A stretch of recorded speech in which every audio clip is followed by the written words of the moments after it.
นี่คือเป็นภาพบรรยากาศบริเวณด้านหน้าของพญาเต่างอยบ้านเต่างอยแต่ตอนแรกตอนค่ำวันนี้ผู้ข่าบัตรผสมมาบริเวณ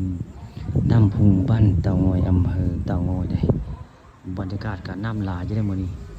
ปลาตะเพียนเสียงตัวบักใหญ่จะบ่เคยมาเลยอยู่บริเวณนี้กับศาลาลอยน้ำมันบ้านเต่างอยอำเภอเต่างอยครับน้ำนี่คือเจ้าสร้างเป็นนะครับแต่ศาลานี่คือศาลาลอยน้ำบ้านเต่างอยอำเภอเต่างอยบรรยากาศคักได้น้ำก็จะลายได้มาวันนี้น้ำลายกว่าอากอนน้ำดินทรายน้ำเหวมาจากทางใต้ของพายน้ำล้นเพิ่นมันรู้พี่น้องมาวันนี้เขาเจ้าป้านปิดได้มองพายน้ำล้นนะมันเลยน้ำเลยหลายได้มาวันนี้ก็คือเมื่อน้ำแห้งมาเห็นแต่ดินทรายได้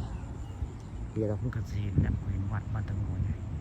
เห็นพระธาตุสวยงามแล้วก็มีพระยืนนะพระยืนก็มีได้ฟังเป็นวัดเปิดได้บ่ได้มีประตูปิดได้คือเป็นวัดเปิดติดกับถนนและถนนทางดำทางใหญ่ไว้ไงเอกไปไทยมากะเข้าไปไหว้ได้เลยถ้าพระธาตุอันสวยงามของบ้านเต่างอยอำเภอเต่างอยอันนี้นี่ก็ทางหน้าก็เป็นสะพานเล็กได้นี่สะพานเล็กสะพานข้ามน้ำพุงบ้านเต่างอยอำเภอเต่างอยหรือว่าอยู่ด้านหน้าของ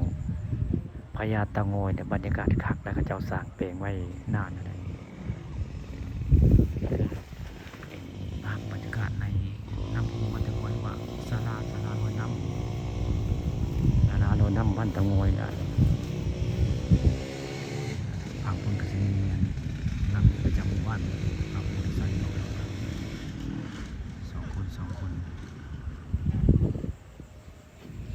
เดี๋ยววันนี้ก็ซึ่งตัวจะเป็นเต่าได้จึงครึ่งปุ๊บเต่าตัวใหญ่สลาบ้างก็เป็นเทปเป็นเนียวใช่นี่เขายืนอยู่ข้างให้มาโมนี่สลาโรยน้ำบรรยากาศคัก